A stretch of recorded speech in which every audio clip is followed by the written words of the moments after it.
తిప్పుతూ కాలం గడపడం మాత్రం కరెక్ట్ కాదనేది నా అభిప్రాయం సార్. యా సంగప్ప గారు ఏమంటారు ఈ మొత్తం వ్యవహారంలో?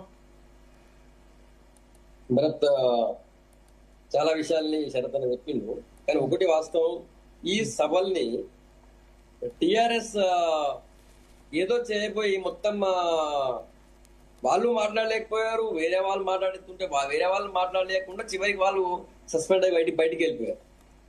ఇప్పుడు పద్దుల పైన మీరు మాట్లాడుతూ ఇంతకు అడిగిన దాన్ని పద్దుల పైన బీజేపీ సభ్యులు మాట్లాడుతున్నారు. పాల్వాయి హరీష్ గారు మాట్లాడుతుండే, ఎమ్మెల్యే గారు. ఒకటే లొల్లి పెట్టగానే శరతన్ అన్నట్టు సీఎం గారు లేచి గంట సేపు ఆయన ఉపన్యాసం ఇచ్చేసి అయిపోయింది. ఇక మా వాళ్ళ వాయిస్ లేకుండా పోయింది కాదు.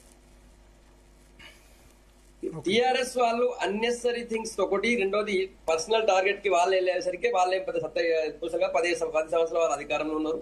వాళ్ళు చేసినటువంటి అవినీతి అంతా శరతన్ చెప్పారు, 10 సంవత్సరాలు వాళ్ళు అవినీతి చేసిరని చెప్పి వాళ్ళని పక్కన కూర్చోబెట్టినారు. వాళ్ళు వ్యక్తిగతంగా పోయేది కాకుండా వాళ్ళు కన్స్ట్రక్టివ్ గా దీని మీద మాట్లాడితే ఈ అవకాశం అంటే సీఎం కి అవకాశం ఇచ్చేది కాకుండా వీళ్ళే సెల్ఫ్ గోల్ చేసుకున్నారు. టీఆర్ఎస్ వాళ్ళు అనిపిస్తున్నారు, సెల్ఫ్ గోల్ చేసుకుని వాళ్ళు ప్రతిపక్షాలకు అవకాశం లేకుండా చేసి పడేసినారు. ఎందుకంటే వాళ్ళు మాట్లాడగానే ఒక మంత్రి లేస్తాడు, వాళ్ళ పర్సనల్ టార్గెట్ చేయగానే ఇంకో మంత్రి లేకపోతే సీఎంఏ లేస్తారు, సీఎంఏ గంట సేపు మాట్లాడతారు. సో ఈ విధంగా దానివల్ల ఒకటి ఫెయిల్ అయ్యి, ఇంకోటి ఈ కౌశిక్ రెడ్డి పర్సనల్ అంటే వీడియో అయితే బయటికి రాలేదు. అది అక్కడ ఉన్నటువంటి కాంగ్రెస్ దళిత ఎమ్మెల్యేలు అందరితో ఇచ్చారు, మాట్లాడారు కాబట్టి అది సరే ఆయన బండి పెట్టి పేల్చాడని అంటున్నారు. 100% తప్పే, అది చేయకూడదు. గౌరవ ఎమ్మెల్యే ఇంకొక సీనియర్ గౌరవ ఎమ్మెల్యే మీద అట్లా చేయకూడదు. కానీ అది చేసిన వీడియో అయితే మాకు బయటకు రాదు, మాకు తెలియదు. అక్కడ లోపల జరిగింది వాళ్ళకే తెలుసు, లోపల ఉన్నటువంటి ఎమ్మెల్యేలకే తెలుసు. దానివల్ల కూడా టైం కిల్ చేయడమే కదా.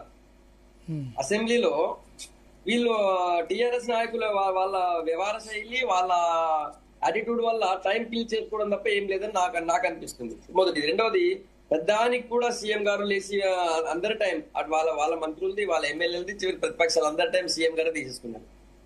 అది ఇంత శరతన చెప్పిన తర్వాత నేను కూడా ఏకీభవిస్తున్నాను. ఆయన ఒపీనియన్, నా ఒపీనియన్. ఇందులో నేను చెప్పాలకు చాలా విషయాలు అని చెప్పాను కాబట్టి నేను మళ్ళీ రిపీట్ చేయాలి. ఇప్పటికే మీ టైం అయిపోతుంది. చరణ్ కౌశిక్ గారు